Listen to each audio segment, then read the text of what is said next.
അസ്സലാമു അലൈക്കും വറഹ്മത്തുള്ളാഹി. അൽഹംദുലില്ലാഹി വസ്സലാത്തു വസ്സലാമു അലാ അഷ്റഫിൽ മുർസലീൻ വഅലാ ആലിഹി വസഹ്ബിഹി അജ്മഈൻ. പ്രിയപ്പെട്ട ഹാജിമാരെ, ഹജ്ജുമ്മമാരെ, ഇനി നമ്മൾ ഹജ്ജ് യാത്രയെ കുറിച്ചാണ് സംസാരിക്കുന്നത്. നമുക്കറിയാം, ദുൽഹജ്ജ് 8-നാണ് ഹജ്ജ് ആരംഭിക്കുന്നത്. മിനായിലാണ് ഹജ്ജ് കർമ്മത്തിന്റെ ആദ്യം തുടക്കം.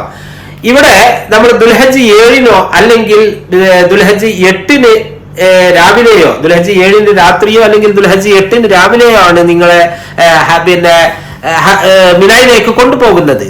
നമ്മൾ മിന യാത്ര ആരംഭിക്കുന്നതിന് മുമ്പായി തന്നെ മിനായില് ടെന്റുകൾ ഉണ്ടായിരിക്കും. നമുക്ക് താമസിക്കാനുള്ള ടെന്റുകൾ ഉണ്ടാകും. നമുക്കറിയാം, മിന എന്ന് പ്രദേശം അറിയപ്പെടുന്നത് കൂടാരങ്ങളുടെ നാട് എന്നാണ്. കൂടാരങ്ങളുടെ താഴ്വര.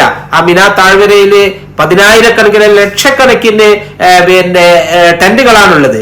ആ ടെന്റുകളിലാണ് നമ്മൾ താമസിക്കുന്നത്. നല്ല AC ടെന്റ് ആയിരിക്കും. ആ ടെന്റുകളിൽ താമസിക്കുവാനുള്ള കൂപ്പണ് അല്ലെങ്കിൽ അതിന്റെ ടെന്റ് കാർഡ് നമ്മൾക്ക് നേരത്തെ തന്നെ ലഭിച്ചിരിക്കും. ആ ടെന്റിന്റെ നമ്പർ ഉണ്ടാകും. അതിന്റെ അടുത്ത് വലിയ ഒരു തൂണുണ്ടാകും ഓരോ ടെന്റിന്റെയും അടുത്ത്. ഇതെന്തിനാന്ന് വെച്ചാൽ ഒരു ഐഡന്റിറ്റിയാണ്, തിരിച്ചറിയാൻ വേണ്ടി. അതിന് വലിയ പോള്, അതില് മഞ്ഞ കളറില് കറുത്ത അക്ഷരത്തില് എഴുതിയിട്ടുണ്ടാവും അതിന്റെ നമ്പർ. ആ നമ്പർ ആ ടെന്റ് കാർഡിൽ രേഖപ്പെടുത്തിയിരിക്കും. ആ ടെന്റിന്റെ നമ്പറും ഈ പോളിന്റെ നമ്പറും തൂണിന്റെ നമ്പറും മനസ്സിലാക്കുക. കാരണം എന്താ വെച്ചാൽ നിങ്ങൾക്ക് നിങ്ങളുടെ ടെന്റ് തിരിച്ചറിയാനുള്ള ഒരു മാർഗമാണത്. ഇനി നമ്മൾ മിനായിലേക്ക് പുറപ്പെടുന്നതിന് മുമ്പ് നമ്മൾക്ക് ചെറിയൊരു ലഗേജ് തയ്യാറാക്കേണ്ടതുണ്ട്. ഏറ്റവും മിനിമം ലഗേജ്, ഒരു തോർത്ത്, ഒരു ജോഡി ഡ്രസ്സ്, അതുപോലെ തന്നെ നമ്മൾ അവലോസ് പൊടി, ഡ്രൈ ഫ്രൂട്ട്സ് ഒക്കെ ഉണ്ടെങ്കിൽ അത്, അതുപോലെ തന്നെ ബ്രഷ്, പേസ്റ്റ്, സോപ്പ് പോലെയുള്ള സംഗതികള്, അതുപോലെ തന്നെ ഒരു തൂക്കുപാത്രം, ഒരു വിരിപ്പ്. ഇത്രയുമാണ് നമ്മൾ വളരെ മിനിമം ആയിട്ടുള്ള ലഗേജ് അതിൽ കൊണ്ടുപോകാൻ പാടുള്ളൂ. കാരണം മിനായിലെ ടെന്റിലെ സ്ഥലങ്ങൾ വളരെ പരിമിതമാണ്. ഒരാൾക്ക് ഇങ്ങനെ നീണ്ടു നിവർന്ന് കിടക്കാനുള്ള സ്ഥലം പോലും ഇല്ല. അങ്ങോട്ടും ഇങ്ങോട്ടും തിരിയാനുള്ള സ്ഥലം പോലും ഉണ്ടാവുകയില്ല. അതുകൊണ്ട് മിനിമം ലഗേജ് തയ്യാറാക്കി, അതുപോലെ തന്നെ ഇഹ്റാമിൽ നമ്മൾക്ക് ചെയ്യേണ്ടതായിട്ടുള്ള ശരീര ശുദ്ധീകരണം, ഞാൻ നേരത്തെ സൂചിപ്പിച്ചല്ലോ, നഖവും രോമങ്ങളും നീക്കം ചെയ്യുക എന്നുള്ള കാര്യങ്ങളൊക്കെ തന്നെ നേരത്തെ നിർവഹിക്കുമ്പോൾ ഇത് ഹജ്ജിന് വേണ്ടി ഇഹ്റാം ചെയ്യാനുള്ള തയ്യാറെടുപ്പാണ് എന്ന ചിന്തയോടുകൂടി ചെയ്യുക. അങ്ങനെ അതൊക്കെ ചെയ്ത് വൃത്തിയായിട്ട് നമ്മൾ റൂമിലിരിക്കുക. എന്നിട്ട് നമ്മൾക്ക് അറിയിപ്പ് കിട്ടും എപ്പോഴാണ് നമ്മൾ പുറപ്പെടുക. ദുൽഹജ്ജ് 7-ന് രാത്രിയാണ് ഇഷാക്ക് ശേഷം നിങ്ങളെ കൊണ്ടുപോകുമെന്ന് പറഞ്ഞു കഴിഞ്ഞാല് ഇതൊക്കെ കഴിഞ്ഞതിന് ശേഷം നമ്മൾ കുളിച്ച് റെഡിയായിട്ട്, ഇഹ്റാമിലുള്ള കുളിച്ച് ഒക്കെ റെഡിയായിട്ട് റൂമിലിരിക്കുക. ഇങ്ങനെ ഡ്രസ്സ് മാറണം എന്നില്ല, ഒരു പെട്ടെന്ന് നമുക്ക് മാറാവുന്ന രീതിയിൽ എല്ലാ സംഗതികളും ചെയ്യുക. ഭക്ഷണമൊക്കെ കഴിച്ച് നിങ്ങൾ റൂമിൽ വിശ്രമിക്കുക. അഥവാ പറഞ്ഞ സമയത്ത് വന്നിട്ടില്ലെങ്കിൽ നിങ്ങൾ റൂമിൽ തന്നെ കിടന്നുറങ്ങിയാൽ മതി, ഒരു കുഴപ്പമില്ല. നിങ്ങൾ വിളിച്ചു കൊണ്ടുപോകും. അപ്പോ ആ സമയമാകുമ്പോൾ നിങ്ങൾ ഇഹ്റാമിന്റെ ഡ്രസ്സ് ധരിച്ചുകൊണ്ട് സുന്നത്ത് നമസ്കരിച്ച് ഇഹ്റാം ചെയ്തുകൊണ്ട് ഇഹ്റാമിൽ പ്രവേശിച്ചുകൊണ്ട് ലബ്ബൈക അല്ലാഹുമ്മ ഹജ്ജൻ എന്ന് വായ കൊണ്ട് ചൊല്ലുകയും അതുപോലെ തന്നെ മനസ്സിൽ വിചാരിക്കുകയും ചെയ്തുകൊണ്ട് ഞാൻ ഹജ്ജിന് വേണ്ടി ഇഹ്റാം ചെയ്യുന്നു എന്ന വിചാരത്തോടു കൂടി, ചിന്തയോടു കൂടി പറഞ്ഞുകൊണ്ട് നമ്മൾ ലബ്ബൈക അല്ലാഹുമ്മ ലബ്ബൈക് എന്ന ആ തൽബിയത്ത് ചൊല്ലിക്കൊണ്ടിരിക്കുക. എന്നിട്ട് നമ്മളെ ബസ്സിൽ കൊണ്ടുപോകും മിനായിലേക്ക്. മിന എന്ന് പറയുന്നത് അസീസിയയിൽ നിന്ന് ഏകദേശം 2-3 കിലോമീറ്ററേ ഉള്ളൂ. പക്ഷേ അവിടേക്ക് നമ്മൾക്ക് സ്വന്തം പോകാൻ സാധിക്കുമെങ്കിൽ, നമ്മളുടെ ടെന്റ് ഏതാണെന്ന് നമ്മൾക്ക് ഐഡന്റിഫൈ ചെയ്യാൻ, തിരിച്ചറിയാൻ സാധിക്കുമെങ്കിൽ അങ്ങനെ പോകാവുന്നതാണ്. ആ പോകുമ്പോൾ ആൾക്കാർ നമ്മളെ ബന്ധപ്പെട്ട വളണ്ടിയറോട് വിവരം പറയണം, ഞാനിങ്ങനെ നടന്നു പോവാണ് എന്നുള്ളത്. അങ്ങനെ നമ്മളെ ബസ്സിൽ കൊണ്ടുപോകും. ബസ്സിൽ നല്ല തിരക്കായിരിക്കും. 50 സീറ്റ് ആണെങ്കിൽ ചിലപ്പോ 60, 70, 80 ആളുകൾ അതിലുണ്ടാകും. അപ്പോ എന്ത് ചെയ്യണം? സ്ത്രീകൾക്കും പ്രായമായ ആളുകൾക്ക്, സുഖമില്ലാത്ത ആളുകൾക്ക് സീറ്റ് അനുവദിക്കുക. ബാക്കിയുള്ളവർ കഴിയുന്ന ആളുകളൊക്കെ നിൽക്കുക. അങ്ങനെ നമ്മൾ മിനായിൽ എത്തുന്നു. ചിലപ്പോൾ മണിക്കൂറുകൾ എടുക്കും അവിടെ എത്താന്. അതൊക്കെ ക്ഷമയോട് കൂടി നമ്മൾ കാണുക. അല്ലെങ്കിൽ പരാതിപ്പെട്ടിട്ട് കാര്യമില്ല. ലക്ഷക്കണക്കിന് ആളുകളാണ് ഒരേ സമയത്ത് മിനായിലേക്ക് ബസ്സിൽ ഇങ്ങനെ പോയിക്കൊണ്ടിരിക്കുന്നത്. ഒരേ സമയത്താണ് പോകുന്നത്. എത്രയോ റോഡുകളുണ്ട് മിനായിലേക്ക് നടന്നു പോകാൻ വേറെ മാർഗങ്ങളുണ്ട്. എന്നിരുന്നാലും തിരക്ക് അനുഭവപ്പെടും. അങ്ങനെ നമ്മൾ മിനായിൽ എത്തുന്നു. മിനായില് നമ്മൾക്ക് ടെന്റില്, ഞാൻ നേരത്തെ സൂചിപ്പിച്ചല്ലോ, വളരെ പരിമിതമായിട്ടുള്ള സൗകര്യമാണുള്ളത്. നീണ്ടു നിവർന്ന് കിടക്കാനുള്ള സ്ഥലമില്ല. ചുരുക്കി പറഞ്ഞാല് നമ്മള് അന്ത്യയാത്രയില് നമ്മളുടെ അവസാനം മരിച്ചു കഴിഞ്ഞാൽ നമ്മൾ കിടക്കുന്ന ഒരു സ്ഥലമുണ്ട്. എവിടെയാണ്? ഖബറില്. ആ ഖബറിൽ കിടക്കുന്ന രീതിയിലാണ് അതിന്റെ പരിശീലനമാണ് എന്നാണ് ഞാൻ പറയാറുള്ളത്. ആ രീതിയിലാണ് നമ്മൾ അവിടെ കിടക്കുക. അങ്ങോട്ടും ഇങ്ങോട്ടും ഒന്നും ചെയ്യാനും മറയാനൊന്നും സ്ഥലം ഉണ്ടാവില്ല. അപ്പൊ ആ രീതിയിൽ പരസ്പര സഹകരണത്തോടു കൂടി ഒരു ടെന്റില് ചിലപ്പോ 40 ആളോ 30 ആളോ ഒക്കെ ഉണ്ടാകും. അപ്പോ അതിന് പരസ്പര സഹകരണത്തോടു കൂടി അവിടെ നിൽക്കുക. അവിടെ നമ്മൾക്ക് ചെയ്യുവാനുള്ളത് ആ ലുഹറിന്റെ സമയത്ത് ലുഹറും അസറിന്റെ സമയത്ത് അസർ, അതായത് വക്തിൽ തന്നെ അതായത് നമസ്കാരങ്ങള് കസറാക്കിക്കൊണ്ട് നമസ്കരിക്കുക എന്നുള്ളതാണ് നമ്മൾക്ക് അവിടെ ചെയ്യാനുള്ളത്. ഖുർആൻ പാരായണം ചെയ്യാം, അതുപോലെ തന്നെ ദിക്ർ ചൊല്ലാം. അങ്ങനെ നമ്മള് അവിടെ കഴിച്ചു കൂട്ടുന്നു. പിന്നെ മുമ്പ് കാലത്തെ മിന അല്ല ഇന്നത്തെ മിന. കാരണം അന്ന് പഴയ കാലത്ത് ഭക്ഷണ സാധനങ്ങളൊന്നും കിട്ടാത്തൊരു സ്ഥലമായിരുന്നു. പക്ഷെ ഇന്ന് സുലഭമായിട്ട് അവിടെ കിട്ടും. എന്നിരുന്നാലും നമ്മൾക്ക് പരിമിതികളുണ്ട് അതിനൊക്കെ. അതുകൊണ്ട് തന്നെ അല്പം വിഷമം ഉണ്ടാവും എന്നുള്ള ഒരു ധാരണയോട് കൂടി തന്നെ ആയിരിക്കണം നിങ്ങൾ മിനായിലേക്ക് പോകേണ്ടത്. ഞാൻ നേരത്തെ തൂക്കുപാത്രം കൊണ്ടുപോകാൻ പറഞ്ഞിരുന്നു. അതെന്തിനാന്ന് വെച്ചാൽ നമ്മളുടെ മലയാളികളായിട്ടുള്ള ആളുകള്, സന്നദ്ധ പ്രവർത്തകര് അവിടെ കഞ്ഞി വിതരണം നടത്താറുണ്ട്. അങ്ങനെ ഉണ്ട്. പക്ഷെ അതൊന്നും അവരുടെ സേവനമാണ് കേട്ടോ. അത് നിർബന്ധമായിട്ട് ഞങ്ങൾക്ക് കഞ്ഞി കിട്ടിയില്ല എന്നൊന്നും പറഞ്ഞ് പരാതിപ്പെട്ടിട്ട് കാര്യമില്ല. അവരുടെ സേവനമാണ്. അത് അങ്ങനെ വിതരണം നടത്തുന്ന സമയത്ത് തൂക്കുപാത്രം ഉണ്ടെങ്കിൽ നമ്മൾക്ക് സൗകര്യമാണ് അത് വാങ്ങി വെക്കാൻ. എന്നിരുന്നാൽ നമ്മൾക്ക് അതൊന്നും ഉണ്ടാവില്ല എന്നുള്ള ഒരു ധാരണയോട് കൂടി ആയിരിക്കണം പോകേണ്ടത്. 5-6 ദിവസം നമ്മൾക്ക് നല്ല കഷ്ടപ്പാടുണ്ടാകും എന്നൊരു ധാരണയോട് കൂടി തന്നെ പോകണം. മിനായിലേക്ക് പോകുമ്പോഴും സ്ഥിരമായി കഴിക്കുന്ന മരുന്നുകളൊക്കെ നമ്മളെ ലഗേജിൽ ഉൾപ്പെടുത്താൻ നമ്മൾ ശ്രദ്ധിക്കണം എന്നുകൂടി ഉണർത്തുന്നു. ഇനി മിനായിൽ മറ്റൊന്ന് പറയാനുള്ളത്, അവിടെ ടോയ്ലറ്റ് സൗകര്യങ്ങളും പരിമിതമാണ്. ഞാൻ നേരത്തെ സൂചിപ്പിച്ചിരുന്നു, വളരെയധികം പരിമിതം. അതായത് നമ്മൾക്ക് റൂമിൽ 12 ആൾക്കാണെങ്കിൽ ഇവിടെ 20-25 ആൾക്കാർക്കൊന്ന് അത് തന്നെ ഉണ്ടായിക്കൊള്ളണമെന്നില്ല. അപ്പൊ ക്യൂ നിൽക്കേണ്ടി വരും. അപ്പൊ അതൊക്കെ നമ്മൾ നേരത്തെ തന്നെ അതിനൊക്കെ അഡ്ജസ്റ്റ് ചെയ്ത് പോകേണ്ടി വരും. ഈ കാര്യങ്ങളൊക്കെ അതാണ് ഞാൻ ബുദ്ധിമുട്ട് എന്ന് പറയാൻ കാരണം. അപ്പൊ അതൊക്കെ നമ്മൾ ശ്രദ്ധിക്കുക. ടോയ്ലറ്റുകൾ പരിമിതമാണ്. അതൊക്കെ അഡ്ജസ്റ്റ് ചെയ്തുകൊണ്ട് നമ്മൾ അവിടെ ജീവിക്കുക. ഒരു ദിവസം ദുൽഹജ്ജ് 8-ന്, ചിലപ്പോ ദുൽഹജ്ജ് 8-ന് രാത്രിയിലോ അല്ലെങ്കിൽ ദുൽഹജ്ജ് 9-ന് രാവിലെയോ ആയിരിക്കും നിങ്ങളെ അറഫയിലേക്ക് കൊണ്ടുപോകുന്നത്. അറഫ യാത്രയാണ് നിങ്ങൾക്ക് മഷ്ഹർ ട്രെയിൻ ഉള്ളത്. നേരത്തെ നമ്മള് മഷ്ഹർ ട്രെയിനിന് ഓപ്റ്റ് ചെയ്ത ആളുകളുണ്ടാവും, ഓപ്റ്റ് ചെയ്യാത്ത ആളുകളുണ്ടാവും. നിങ്ങളുടെ മുത്തവഫിന് മഷ്ഹർ ട്രെയിന് അല്ലെങ്കിൽ മെട്രോ ട്രെയിന് അനുവദിച്ചിട്ടുണ്ടെങ്കിൽ നിങ്ങൾ ഓപ്റ്റ് ചെയ്താലും ഇല്ലെങ്കിലും നിങ്ങൾ അതിലാണ് കൊണ്ടുപോവുക. അങ്ങനെ മഷ്ഹർ ട്രെയിനിൽ യാത്ര ചെയ്യുന്ന ഹാജിമാർക്ക് നേരത്തെ തന്നെ ഒരു വള അല്ലെങ്കിൽ അതിനുള്ള ഒരു കാർഡ് നിങ്ങൾക്ക് ലഭിക്കും. അത് ധരിച്ചുകൊണ്ട് മാത്രമേ നിങ്ങൾക്ക് ട്രെയിനിൽ കയറാൻ സാധിക്കുകയുള്ളൂ. അപ്പൊ ബസ്സിലാണെങ്കിലും ട്രെയിനിലാണെങ്കിലും നിങ്ങളെ അവിടെ നിന്ന് ദുൽഹജ്ജ് 8-ന് രാത്രിയിലോ അല്ലെങ്കിൽ ദുൽഹജ്ജ് 9-ന് രാവിലെയോ പരിശുദ്ധ അറഫയിലേക്ക് കൊണ്ടുപോകും. ആ അറഫ യാത്ര നമുക്ക് അറഫ എന്ന് പറഞ്ഞാല് ഹജ്ജിന്റെ മർമ്മപ്രധാനമായിട്ടുള്ള കർമ്മം നടക്കുന്നത് അറഫയിലാണ്. കാരണം അറഫയില്ലെങ്കിൽ ഹജ്ജില്ല എന്ന് നമുക്ക് എല്ലാവർക്കും അറിയാം. അതുകൊണ്ട് തന്നെ അതിന്റെ പ്രാധാന്യം ഉൾക്കൊണ്ടുകൊണ്ട് ആ സമയത്ത് തന്നെ അറഫയിലെത്താൻ എല്ലാവരും ശ്രദ്ധിക്കുക.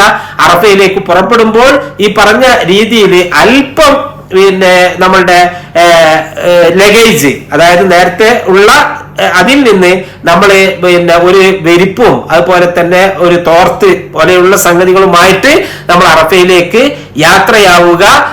അറഫ എന്ന് പറയുന്നത് മിനായിൽ നിന്ന് ഏകദേശം ഒരു 9 കിലോമീറ്റർ ദൂരത്താണ്.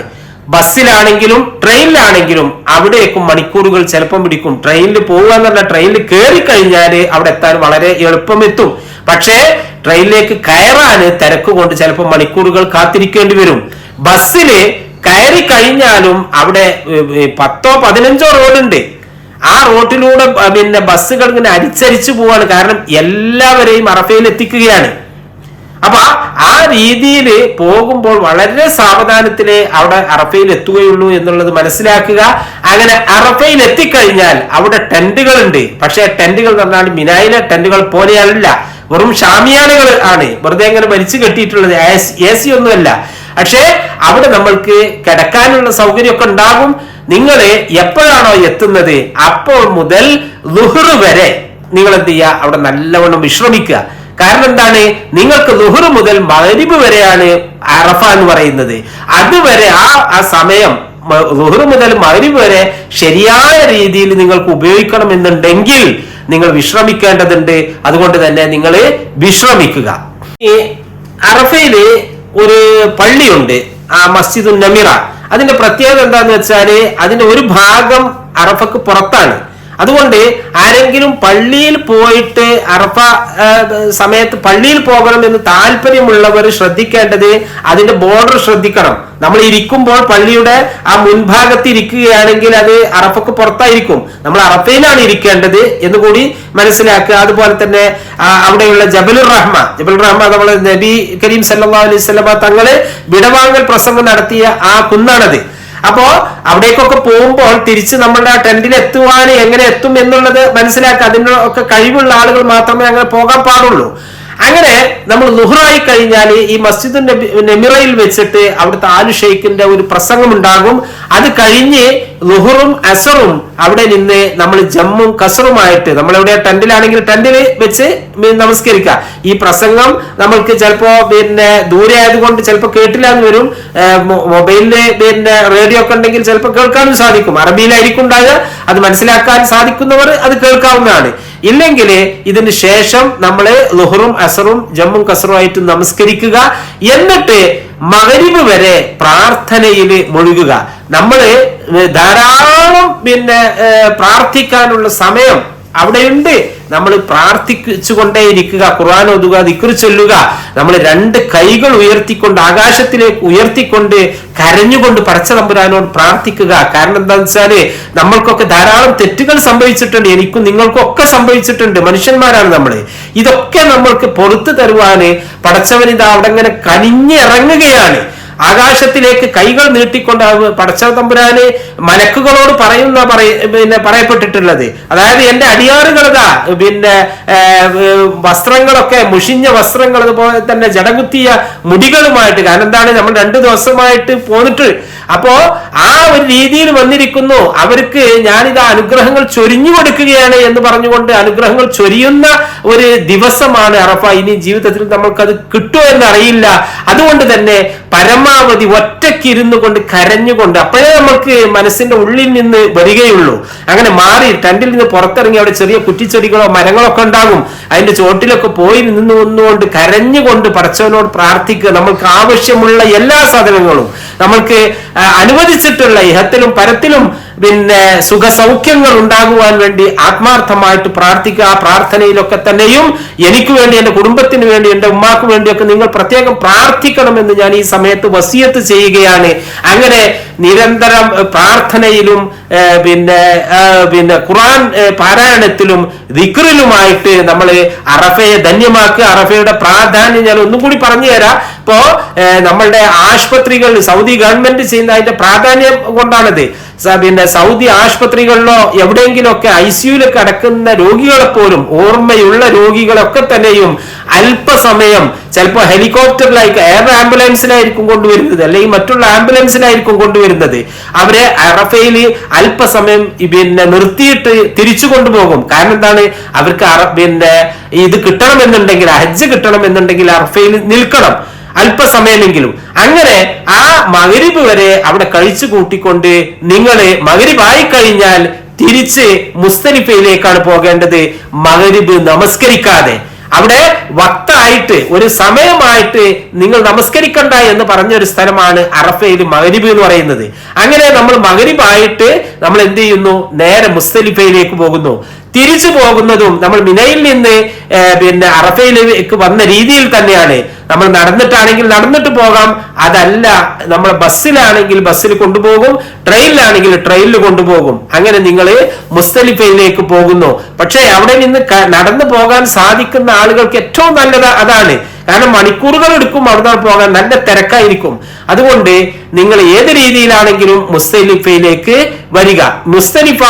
മിന മുസ്തലിഫ അറഫ ഒരേ റൂട്ടാണ്, ഒരു സ്ട്രെയിറ്റ് ആയിട്ടുള്ള സ്ഥലത്ത്.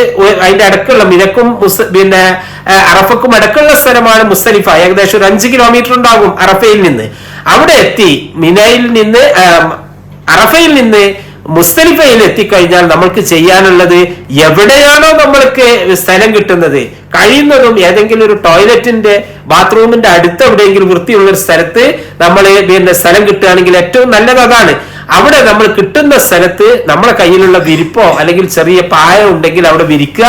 നേരെ മഗ്രിബും ഇഷാവും നമ്മൾ ജമ്മും കസറാക്കിയിട്ട് അവിടെ നമസ്കരിക്കുക. അവിടെ നിന്ന് നമ്മൾക്ക് പിന്നെ ഉള്ളത് എറിയാനുള്ള, ജംറയിൽ എറിയാനുള്ള കല്ല് ശേഖരിക്കുക എന്നുള്ളതാണ്. ഏകദേശം ഒരു 70-80 കല്ലുകൾ, കടലമണിയുടെ വലുപ്പത്തിലുള്ള കല്ലുകൾ നിങ്ങൾക്ക് അവിടുന്ന് ശേഖരിക്കാവുന്നതാണ്. അത് കഴിഞ്ഞ് നിങ്ങൾ അവിടെ കിടന്നുറങ്ങുക. വേറെ പണിയൊന്നും മുസ്ദലിഫയിലില്ല. അവിടെ കടന്ന് നമ്മൾ ഉറങ്ങുന്നു. സുബഹി വരെ അവിടെ കടന്ന് ഉറങ്ങുകയാണ്. ഇനി സുബഹി ആയി കഴിഞ്ഞാൽ സുബഹിക്ക് എണീക്കുക. നമ്മളെ എന്ത് ചെയ്യുന്നു? സുബഹി നമസ്കരിക്കുന്നു. 2 റക്അത്ത് നമ്മൾ സുബഹി നമസ്കരിക്കുന്നു. അത് കഴിഞ്ഞാല് സൂര്യൻ ഉദിക്കുന്നതിന് മുമ്പായിട്ട് നമ്മൾക്ക് മിനയിലേക്ക് പോകേണ്ടതുണ്ട്. ഇവിടെയും നമ്മളെ യാത്ര, ബസ് അവിടെ കിട്ടാൻ സാധ്യത കുറവാണ്. ട്രെയിൻ ഉണ്ടായിരിക്കും. അതേപോലെ തന്നെ നടന്ന് നമ്മൾക്ക് എവിടേക്ക് പോകാം? മിനയിലേക്ക് പോകാം. മിനയിലേക്ക് പോകുമ്പോൾ നമ്മൾ ശ്രദ്ധിക്കേണ്ടത്, നമ്മൾ നേരെ നമ്മളുടെ ടെന്റിലേക്കാണ് പോകേണ്ടത്. കാരണം ദുൽഹജ്ജ് 10 ആണെന്ന്. ആ 10-ന് നമ്മൾക്ക് കർമ്മം, ചില കർമ്മങ്ങളൊക്കെ ചെയ്യാനുണ്ട്. ചില ആളുകൾ നേരിട്ട് ജംറയിലേക്ക് പോകും. അപ്പൊ ഒരിക്കലും നമ്മൾ ജംറയിലേക്ക് പോകരുത്. നമ്മൾ മിനായില് നമ്മളെ ടെന്റില് എത്തി നമ്മുടെ ലഗേജുകളൊക്കെ അവിടെ വെക്കണം. അതിന് കാരണം എന്താണെന്ന് വെച്ചാൽ, നേരെ പോയി കഴിഞ്ഞാല് നമ്മളെ കയ്യിലുള്ള സാധനം നമ്മൾക്ക് തിരിച്ചു കിട്ടൂല. പോകുമ്പോൾ ആ ജംറയിലേക്ക് ഒരിക്കലും ഈ ലഗേജ് കൊണ്ടുപോകാൻ അനുവദിക്കുകയില്ല. അത് അവിടെ വാങ്ങി വെക്കും. തിരിച്ചു വരുമ്പോ എടുക്കാന്ന് വിചാരിച്ചു കഴിഞ്ഞാൽ അത് നടക്കൂല. കാരണം എന്താണ്? അങ്ങോട്ട് പോകുന്ന വഴിയൊന്നും തിരിച്ചു വരുന്നത് ആ വഴിയിലേക്കായിരിക്കില്ല. അപ്പൊ നമ്മൾക്ക് സാധനം നഷ്ടപ്പെടും. അതുകൊണ്ട് നമ്മളുടെ ലഗേജ് ഒക്കെ മിനായിലെ ടെന്റിൽ വെക്കുക. എന്നിട്ട് എപ്പോഴാണോ നമ്മൾക്ക് സമയം തന്നിട്ടുള്ളത് ആ സമയത്ത് മാത്രമേ നമ്മൾ എറിയാൻ പോകാൻ പാടുള്ളൂ. ഈ കാര്യങ്ങളൊക്കെ ദുൽഹജ്ജ് 10-നുള്ള കാര്യങ്ങളൊക്കെ ഇൻഷാ അല്ലാഹ് അടുത്ത എപ്പിസോഡിൽ വിവരിക്കാമെന്ന് അറിയിച്ചുകൊണ്ട് നിർത്തുന്നു. വാഖിറു ദഅ്വാനാ അൽഹംദുലില്ലാഹി റബ്ബിൽ ആലമീൻ. അസ്സലാമു അലൈക്കും വറഹ്മത്തുള്ളാഹി വബറകാതുഹു.